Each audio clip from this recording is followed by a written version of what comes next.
I do think as well there's, I think we need to disentangle hearing, tinnitus, and psychological distress. And I think we need to manage those things separately. Okay.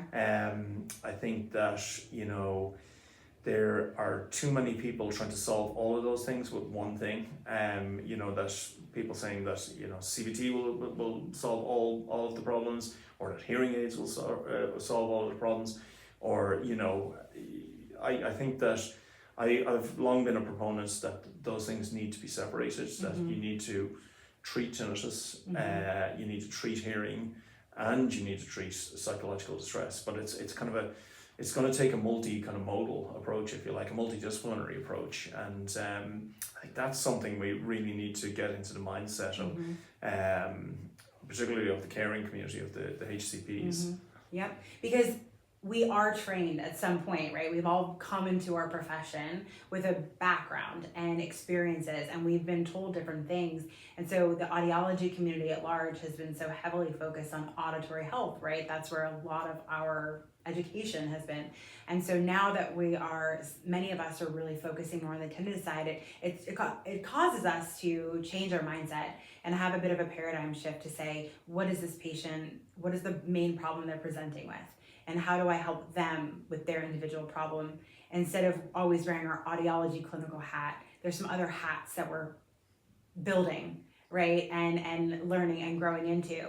And that's something that is definitely a shift that we're talking more about internally within the community. And opportunities like Lenire being a tool in our toolbox really forces that. And you need a catalyst to have any type of change.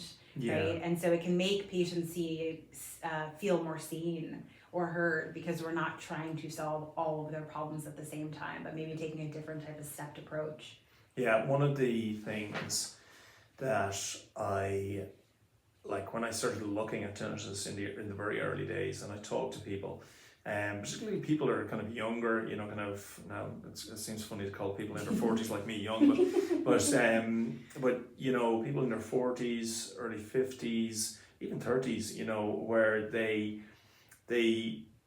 go to an audiologist and they say, I have a problem with tinnitus, I can't sleep at night, or whatever it's, or I can't concentrate, or I'm finding it very distressing and irritable with my family, whatever it is. And they say, but I went in looking for a tinnitus solution. I was offered hearing aids. I was kind of told, well, look, this will help with your tinnitus, so you should do this anyway. And they're not really ready for a hearing aid, or they feel like that they've kind of been tried to kind of divert it to an alternative product, and a lot of them walk away and kind of go, well, I'm not ready for a hearing aid. Hearing isn't my problem. I do agree, as you said, I think it's critical to identify what is the problem, because some patients will come in and say, I can't hear the TV because of my tinnitus, but hearing is actually their problem. Right. Whereas if you have patients who are saying, I can't sleep, or this is driving me crazy, tinnitus is very definitely their problem.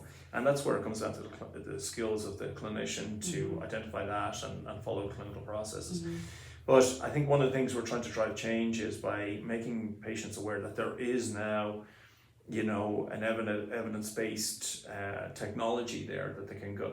Not everybody wants to do counselling either. So it's and I would argue that there aren't probably enough counsellors, right? Because tinnitus is then competing with all these other psychological conditions. So the kind of market has needed a technological based solution, and now we're saying it's here. There's an evidence based solution. So but again, we are pushing that idea that you address all the issues, and you take kind of a more multidisciplinary approach. And it's important for the patient to be an active part of that journey, because the clinician cannot want something more than that person wants something for themselves, right? And so that patient-centered approach of let's figure this out together is part of those 3 Ps, is part of that process. Absolutely, because we have found that the number one predictor of clinical success with patients is how committed the patient is to their treatment, how compliant they are to their treatment. If they commit to it, then it's like a very high chance of success. Yes. Now tinnitus patients are a very compliant bunch. We talked about this earlier. We're seeing compliance rates because we track the compliance on the device itself. So again, in the 80s, 90s%. But if they commit to treatment, they are more likely to get successful clinical outcomes. Absolutely.